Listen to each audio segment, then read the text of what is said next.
to hop in live. Is that, if that's all right with Nimbus team? Great. So if you point to me, Michael, when you start the timer, then I'll count down in my head and then I'll do the introduction. Is this call number 13? Yes.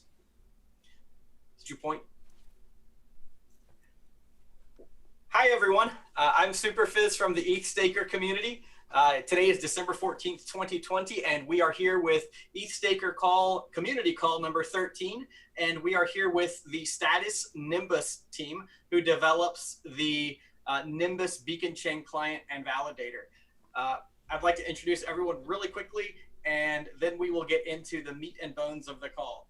With me this morning, I have two of the ETHStakers. That is Michael, who you know as Unvetica, and Patricio Werthalter, who is also the mastermind behind POAP. And I haven't been involved with this, but I assume we have for today, right? Yes, we do.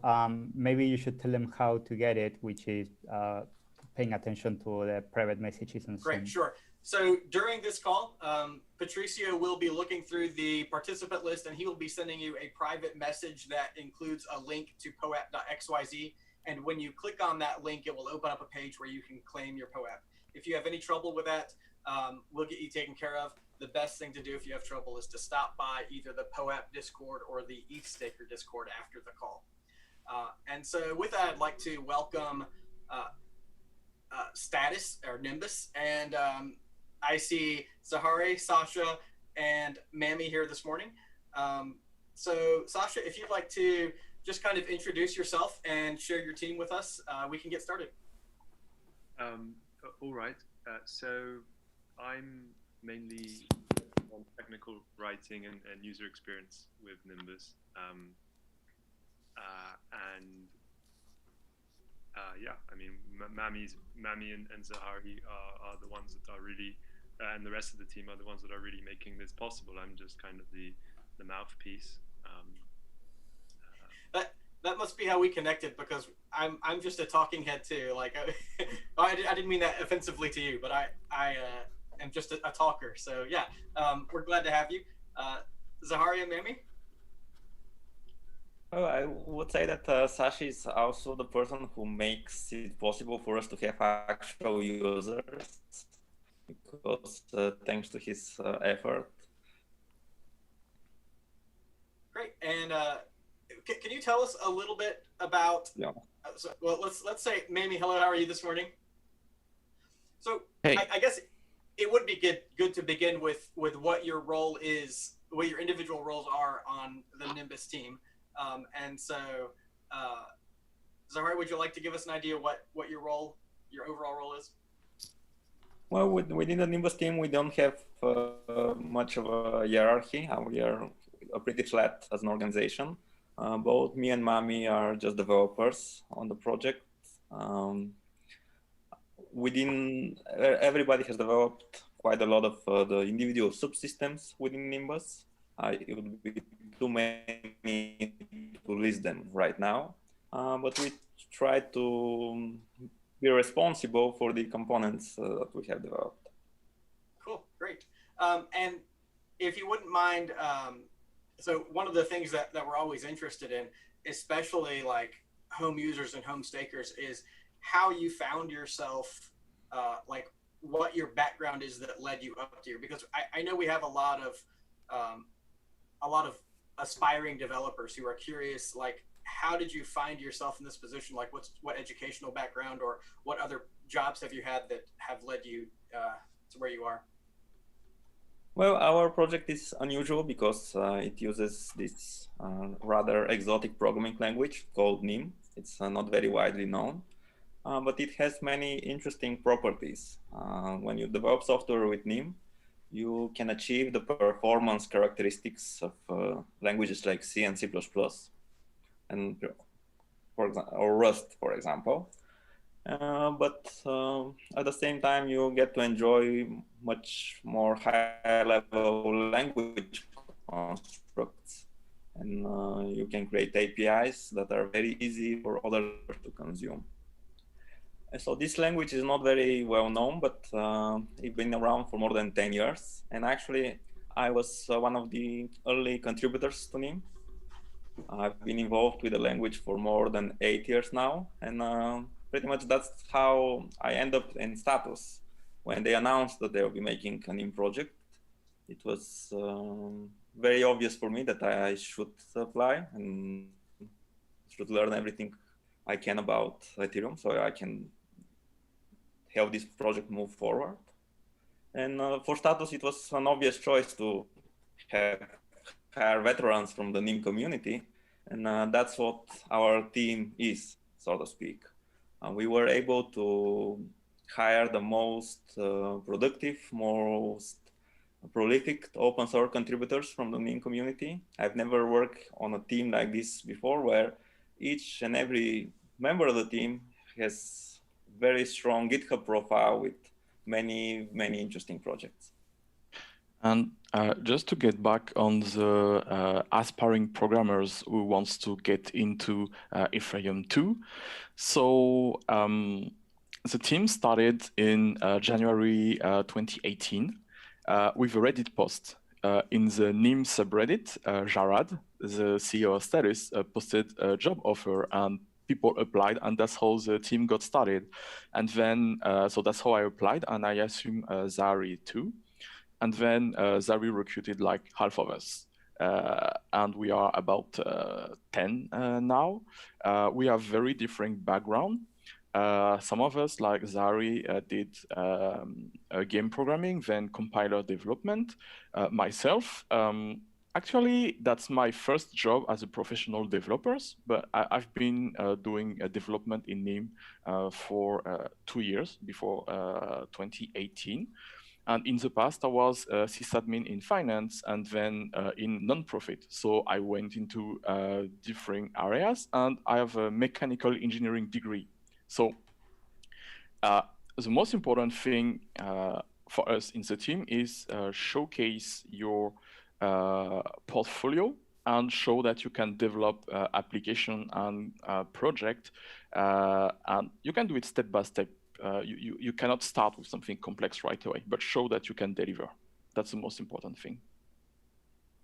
I love that advice. I see a lot of interested people who are so willing to showcase their ability, but have difficulty actually delivering a product. So that's excellent advice for anybody who wants to get involved with any project. Thank you. So can you give us a background about what is unique about Nimbus? So, you know, we have 4, I call them launch clients, or 4 beacon chain clients available right now. And one of my biggest interests in promoting Nimbus is, as far as I can tell right now, it doesn't have as large of a market share as some of the other clients. And my interest is in improving client diversity. And so if I were to ask you to sell me Nimbus, how would you sell it to me? Well, a key differentiator for us, I think, is that we didn't have so many foundational software on which we can build upon. So we have to write pretty much everything from scratch. So this means that we get to build the components in the leanest way possible. They are lightweight. We don't have any excess fat. We get to know the system as a whole. We get to optimize the different parts so they work in synchron with each other. And the end result is, and we spent quite a lot of time trying to avoid complexity in the system. So we put some additional constraints upon us, such as working on a single thread that forced us to optimize the software in different way than the rest of the clients. And so the result right now is that we have some advantages when it comes to memory footprint. We use less memory than the other clients. And I think rather soon, we will be able to capitalize on our single-threaded architecture by introducing just a little bit of multi-threading where it matters. So to get both the high performance and the lightweight design at the same time. And that single-threaded design is pretty exciting, or at least the light footprint, because it gives you the opportunity to install on a wider variety of systems and architectures. What are some of the interesting, and so I guess I'm asking a leading question because I first became, my first install with Nimbus was on a Google Pixel phone, and I was delighted to see how smoothly it ran. Can you share some of the other systems that might be a good match for Nimbus? So for now, obviously, ARM64 and Raspberry Pi are our main target, but we don't want to exclude in the future things that like routers now, they run on MIPS, and so there are a lot of MIPS hardware, and even in some smart TV, there are some stuff like this. I can't say you should run ETH2 on that, but maybe at one point there will be a need to just monitor the beacon chain. So might be, but for now, I guess ARM64, and in the future, it's no secret that in Status, we really like open source, open hardware, and RISC V5 is an open hardware as well, so maybe we will look into that. But yeah, just as I said, it's like maybe 5 years, 6 years from now. Who knows what the future is? Yeah, that makes me curious, like, and maybe you're not able or ready to disclose it yet, but it seems like you have this very tight, compact client that can almost fit in a smart toaster. So are you able to tell us what you're aiming for in the next 5 years with that? Or are you literally just feeling it out right now? It will really depend on phase 1 and phase 2. But you can imagine that in the future you have a point of sale unit, like they used to use credit cards. We have the key cards of Status, and maybe we'll be able to install a small Nimbus library to serve as an endpoint if ETH2 becomes something huge. Sure, and that's exciting because that makes me think of that is a whole lot of product potential. So, are there trade-offs? Have there been sacrifices? Are there sacrifices in the beacon chain client and validator that make Nimbus work, or is it as fully featured as the other clients? There have been sacrifices in terms of time because unlike, for example, some of our clients that already had a Go libp2p or Rust libp2p, we had to develop everything from scratch, which we shortcutted by hiring a libp2p developer, but we still had to develop everything from scratch. This has two implications. One, time. It takes a lot of time, but the benefit is we control everything, and auditors in particular really liked that because they knew that they didn't have to dive into a tree of dependencies that couldn't be audited. They knew, okay, everything is there.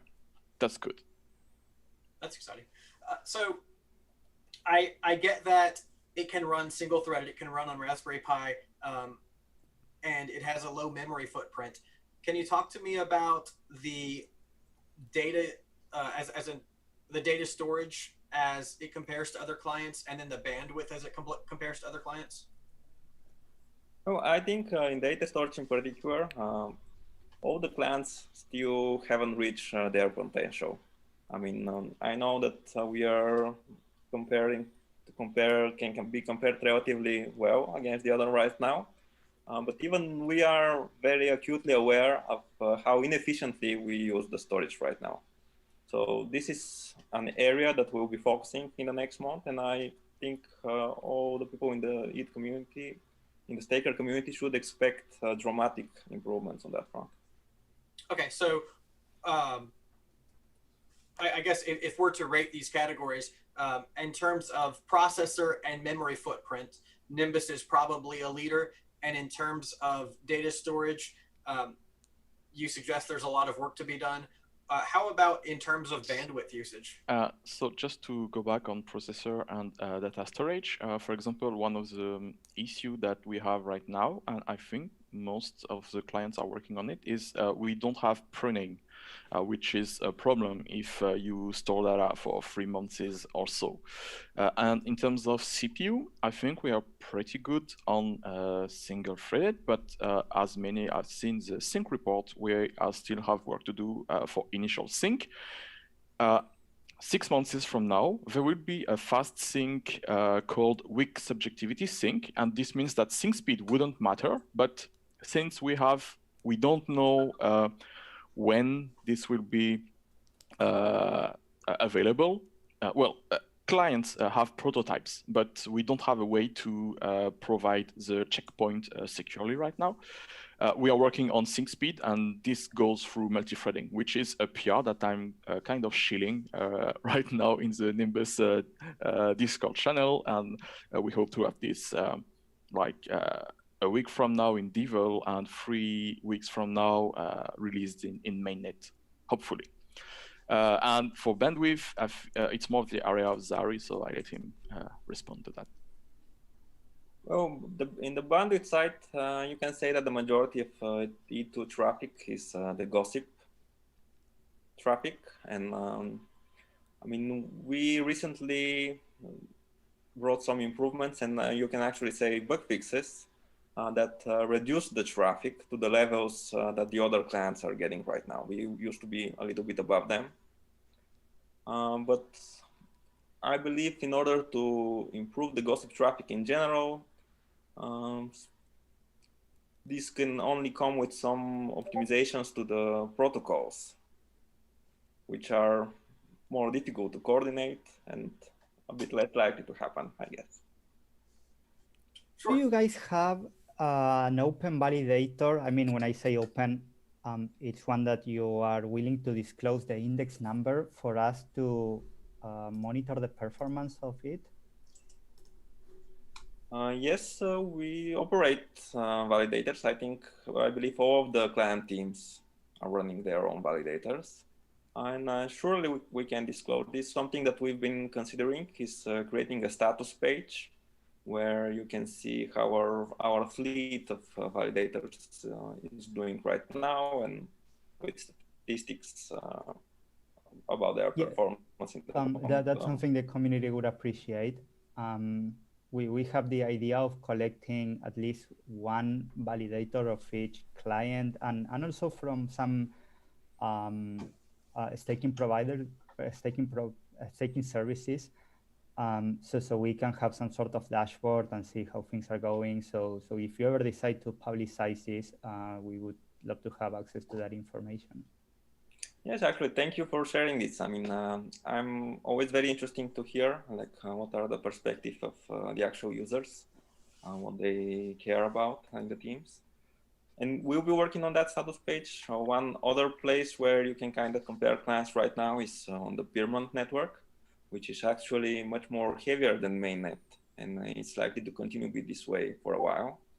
So you can always take a look at the leaderboards in the Peermont network, for example, by scoping it to the last week or to the last day to see how the different clients compare there.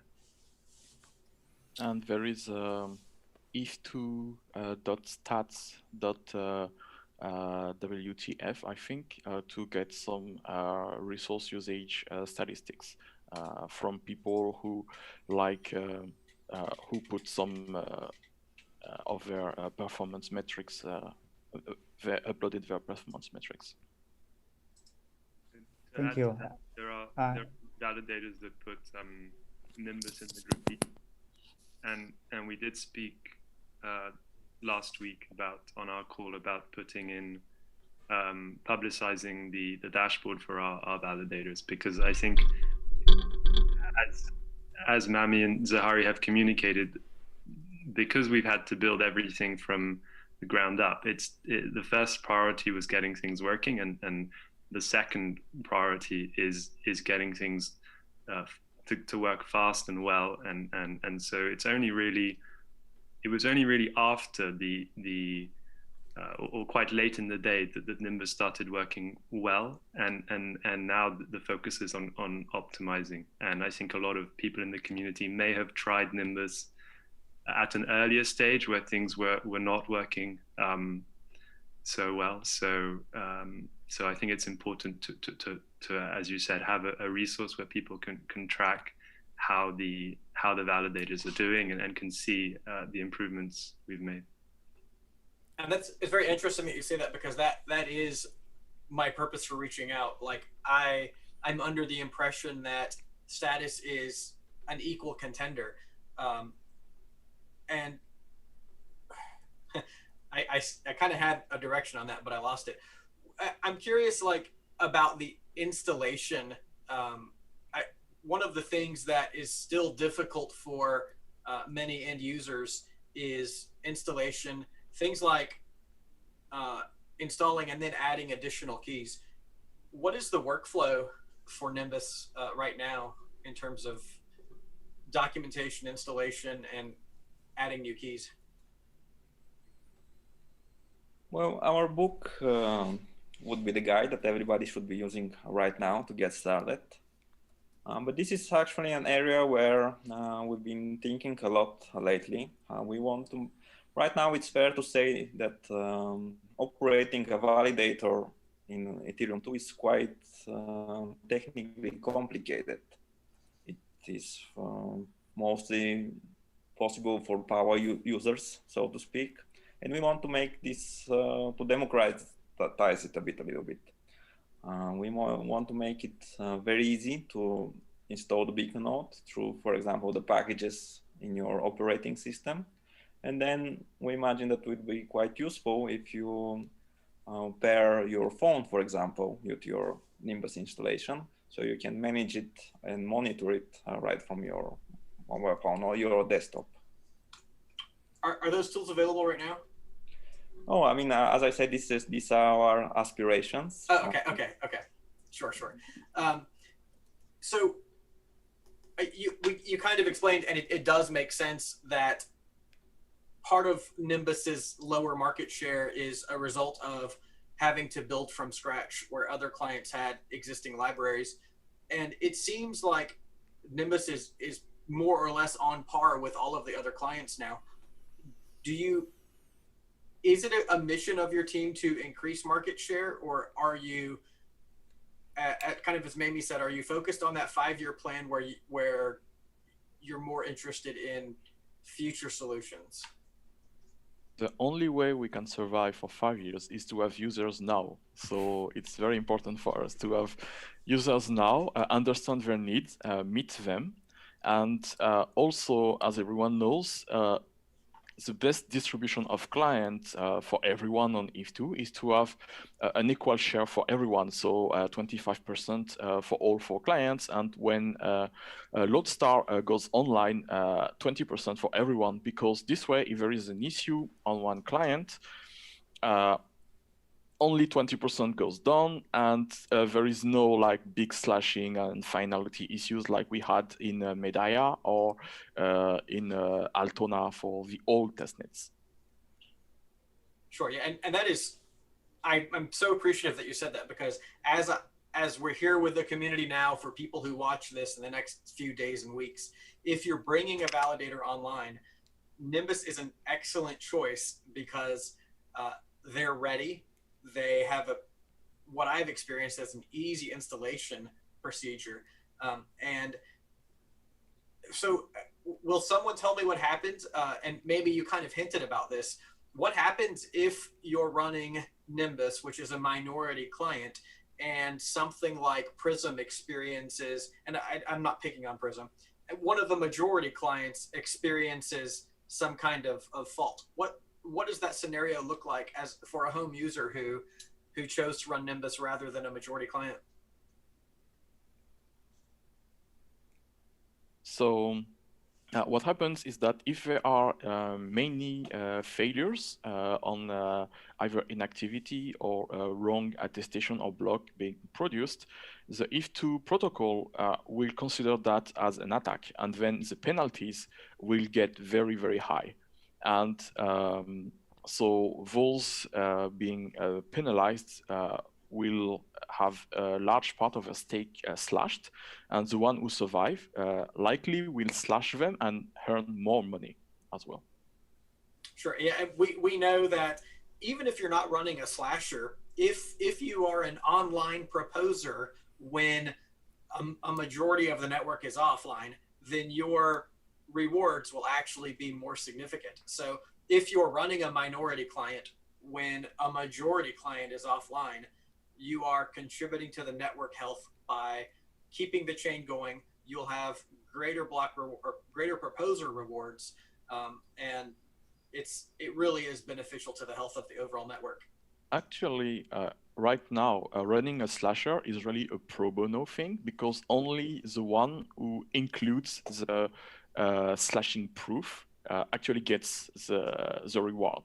But in the future, I expect running a slasher would also get a reward.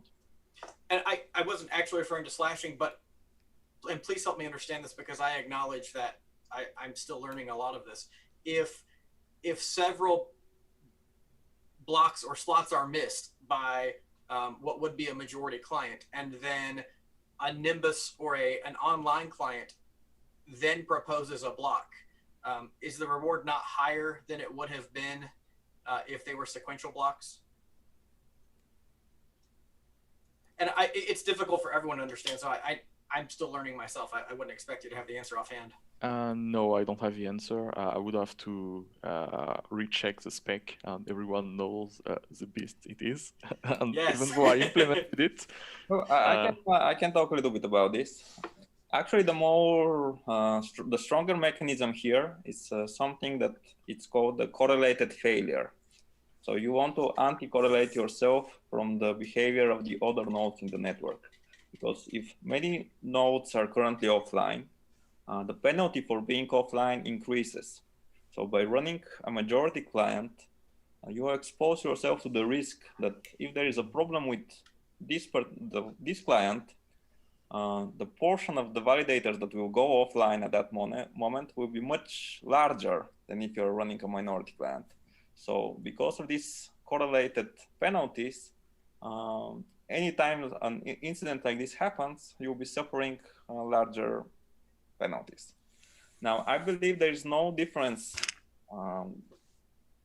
when it comes to the block proposal rewards, and actually something that we discovered on the Medallia network is that even when people are offline during the periods when the network is not finalizing, you are still not guaranteed that you'll be running on profit. So the people in the community should really try to minimize the risk of the network experiencing any outages like this. And again, on Medallia, we learned that a technical incident, no matter how trivial it is, could knock the network out of finalization. So I think there's a little bit of responsibility here to keep the network in good health. And I realized that was a shock to many users that they were running active validators that were continuing to attest and propose, but because the network was in leakage, they also had difficulty maintaining or keeping their same balance, and it appeared that they were leaking as well. There were some parameter changes after that. Yes, following that incident, I think it was on Altona or Wiki, I don't remember exactly, but the spec was changed. This can be checked in GitHub. Sure, yeah, and I think, if I recall correctly, that meant that if you remained online and were doing your job, you would not, ideally, and you would not see a decrease in balance. Is that your recollection as well? Yeah, that's yes. What the parameters were trying to do. But okay. it all depends on the very specific way that the incident will play itself. Sure. I wonder, let's say that someone is watching today. I think we have quite a few users, I think 50 or 60 users.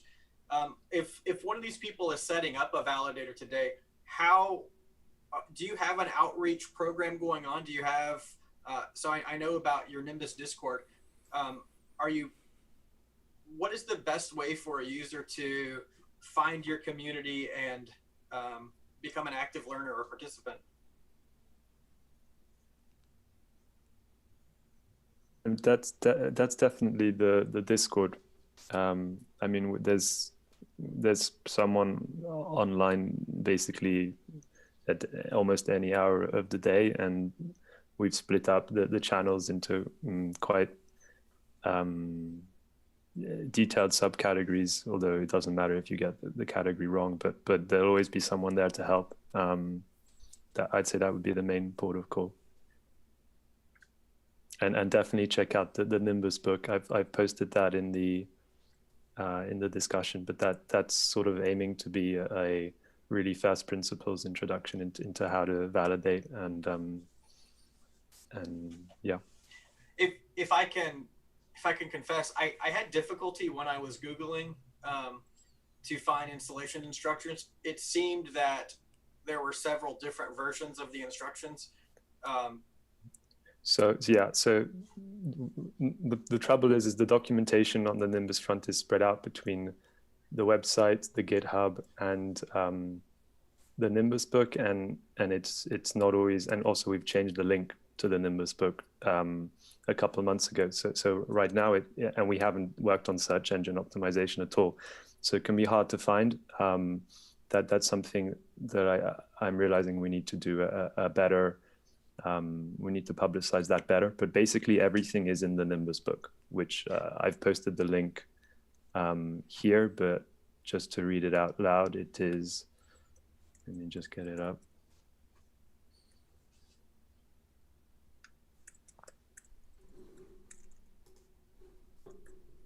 And that from our Discord is linked. So okay, so it's status-im.github.io/nimbus-eth2.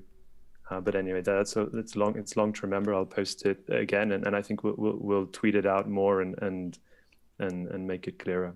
Yeah, and so I would say if you're listening right now, if you can get that link, one of the things that ETHStaker wants to do is promote other clients, to promote all of the clients, and we really want to exercise our agency when we can. And one of the things that we can do right now is help to promote Nimbus's installation instructions to help their SEO. So if you're watching right now, if you will find this link and tweet it or share it or post it somewhere in reference to Nimbus installation, so that we can do a couple things. If we get this out on Twitter today, we're going to increase awareness of Nimbus, and we're going to improve those Google search results so that when people are looking for those, they're going to get there more quickly. So yeah, we're actually going to, I mean, just speaking to you right now has made us realize how ridiculous the URL is. We're going to reserve a much simpler URL today, and so that's what we'll get in touch with you, and that's what we should tweet out. Okay, so would you rather people wait then before tweeting? No, I mean, okay. both of them will work, but yeah, sure. It's just, I think it should be a lot simpler. So yeah. Well, and that really does meet the goal of what we're doing here. We value Nimbus in the community, especially the fact that you run on light hardware. We have so many people who want to run on light hardware, but they are only aware of the majority clients. And so if we can connect their interest in running on something like a Raspberry Pi with a product that you have that is absolutely designed for that, then I think we can have a much more vibrant community. So it's good. Hey, Zahari, could you tell us a little more about NIM, the programming language, for example, which is the most successful application using it? Well, NIM tries to be a general purpose programming language, but there are some communities that are where it's already a little bit more popular, you can say. And so far, I think the game development community has much stronger interest, and I see there's two main reasons for this. First of all, in the game development community, it's always many games start each project from scratch. So the development teams get to pick their technology without being so kind of forced to use legacy solutions. They get to select what to use for each project more often. And as I mentioned previously, NIM has quite good performance characteristics, and that's something that the game community as well values pretty highly. And it has also this high development speed, where you can work with very high level abstractions and something that the rich and complicated simulated worlds that are common in the game development community also benefit from. Not knowing anything else about the language, it kind of makes me feel like Nimbus is likely the most critical application running it. Yes, definitely. I mean, as I mentioned, we are one of the first large-scale projects using NIM. And I think at this point we have proven that the language is capable of delivering production software, so to speak. Yeah. Aren't you afraid of upstream vulnerabilities? We are taking this threat seriously, and it is something that the audit team actually pointed out, that our in-house libraries are considered of higher quality than the standard library of NIM. That's what our auditors told us. And actually, it is quite common in our project that we even avoid the dependencies on the standard library. Many of even the low-level components are developed in-house with this care towards security and yeah, I was more thinking on the compiler. Well, the compiler, I used to be one of the core compiler engineers for volunteers in the NIM community, but I was quite involved in the compiler development. And the NIM compiler is very complicated, you can say, because the language has many features. But something that's good to understand is that the code generator, this component which is which is given the task to produce C and C++ code, because that's what NIM compiles to, it's somewhat more simple component, which haven't seen a lot of bug fixes for many years now. It's relatively mature. So NIM, while the language has a lot of issues, they tend to be on the what is called the front end of the compiler. Something about things like the semantic analysis of your program, the type checking, when the error messages when you get to see when you use some NIM feature incorrectly. But once the code reaches the stage when it must generate C code, I think the number of bugs we've seen in the last few years is not so significant. This is very interesting. I don't want to extend very much. We can talk this any other time. Just for 5 seconds, since we generate C code or C++ code, the auditors checked also the C code generated for bugs, and we can use all the debugging and sanitizing tools available for C in NIM. What I was scared is when you said, well, the language is quite complex and bugs hasn't been found, and it may just be that the incentives weren't there for very intensive auditing or very intensive bug hunting. But I still consider that you must be very qualified professionals and you are weighing all these risks, and eventually when Ether is $10,000 each, so running a validator is more than $250,000, maybe more resources can be allocated towards a really comprehensive and deep analysis to have complete coverage and visibility of all the stack. And although at the same time, I don't ignore that all languages are also exposed to different vulnerabilities. It's not only about complexity or popularity. So something important, because we have 20 minutes left. These community calls are open to everyone who wants to interact with our speakers and with us.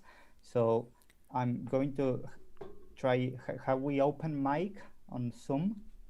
Patricia, just to clarify just before, on your point, we do control the compiler as a dependency, and we are sponsoring the language, and kind of the best NIM hackers are, the people on the team were originally hacking on the compiler and so on. So there are very few teams that actually have such a symbiosis with the language they are using. That's cool. That's really cool. I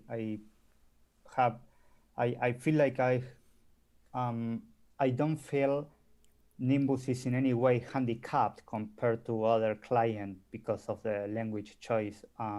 Computer science, computer science and distributed systems are such complex fields in science that you can't always have complete coverage and hedge all your risks.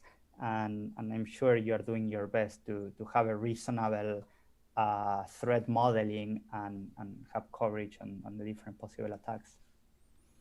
I would like to. So I was, yeah. Oh, I was just going to ask something real quick, because I think it'll be a good segue into opening up to the community. And I think it's pretty obvious across the length of over this discussion that we're lowering the bar by adopting Nimbus, in the sense that more devices will be capable of participating in the network. So I guess extending that out, Sacha, I was reading your article about thinking hard about validator privacy. As we get more adoption and as people participate more within Ethereum and become validators, that brings up a good question about validator privacy. It sounds like it's all too easy to identify people on the network. So are there things, asking you directly or sort of the team, that we can do as solo stakers to sort of prevent accidental doxing or identifying ourselves, or just general security tips that we can deploy ourselves? Do you want to take that, Mami? I mean, I can speak more to the areas of research we might need to pursue, and how the spec might need to, how we may need to consider the trade-offs between how it's currently works and what you would need to have stronger privacy. But I think Mami can talk more to what a staker can do now. Okay, so there are two areas of privacy I see in ETH2.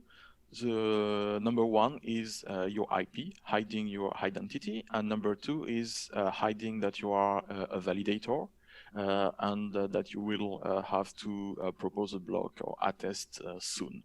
So number two needs to be fixed at the protocol level, things that the EF is researching, like a secret leader election, so that you only know who will be the leader or the proposer at the very last minute. And regarding your own IP, it's similar to how if you use other peer-to-peer application, you can use a VPN, for example, but that moves the trust from your ISP to the VPN provider. So you need to select a VPN that you trust, for example, because all your traffic will be routed through it and it will have visibility to it. So there are trade-offs.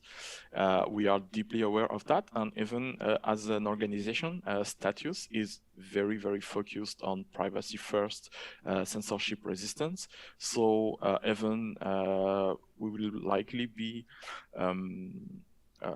using the research team that we have on private and censorship resistant messaging to leverage and to provide the same research on ETH2 privacy as well. Oh, and I want to also mention that solving validator privacy was one of the aspirational goals of Ethereum 2 when we were getting started. And I think only due to the complexity of evolving the LipidWe protocols in time, we weren't able to get a fully satisfactory solution yet.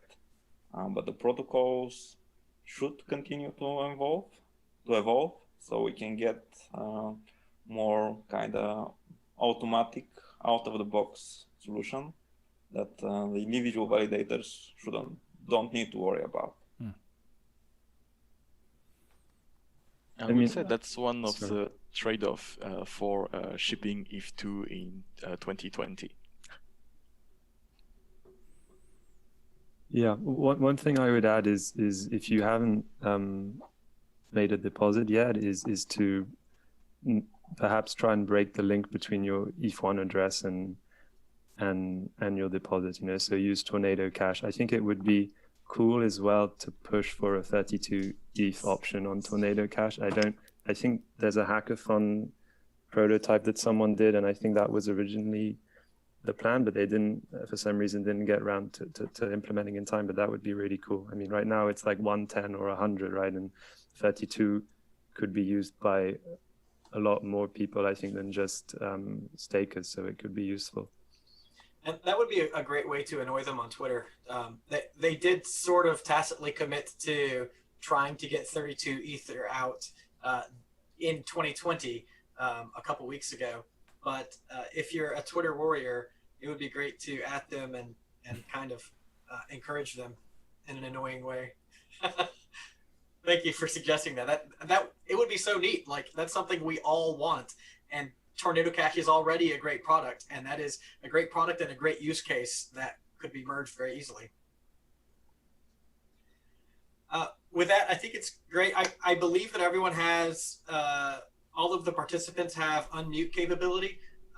If you can't, that's fine. We will figure it out. But if anyone has any questions, we have a few minutes, and I'd also like to talk about POAP before we close, but I don't want to take anyone's question opportunity away, so we'll give it just a moment.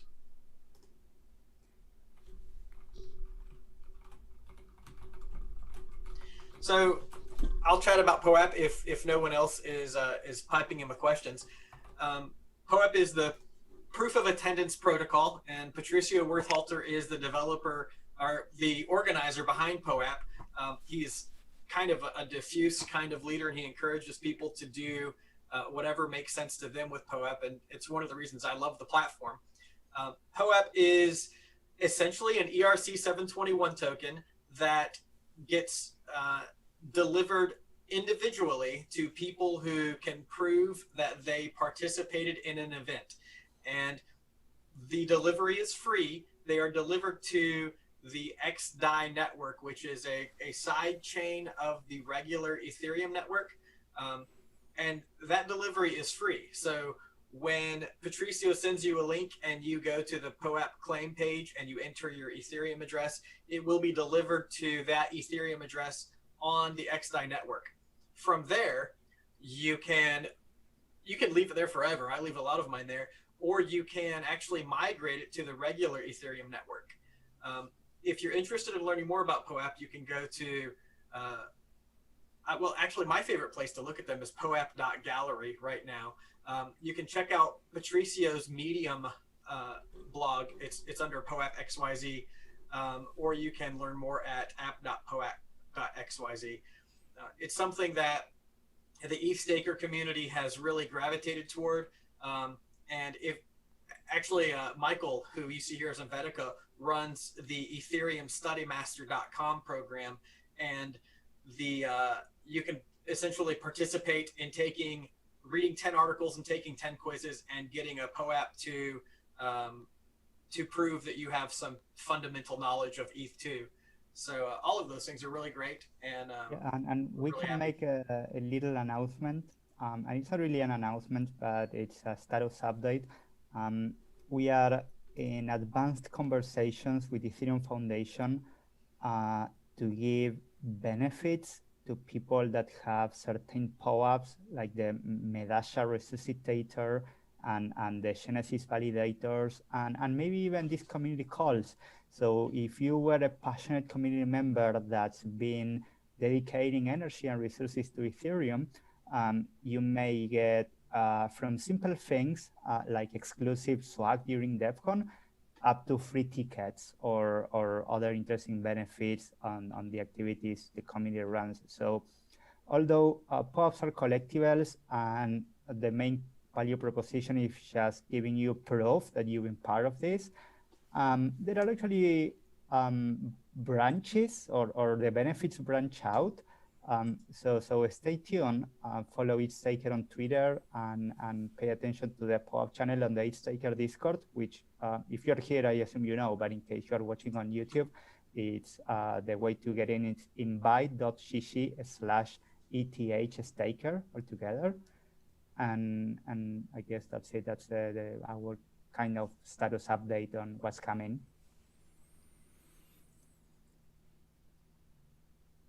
So I don't want to take anyone's opportunity to ask questions, but hey, Michael, are you able to give us an update on the Genesis POAP voting?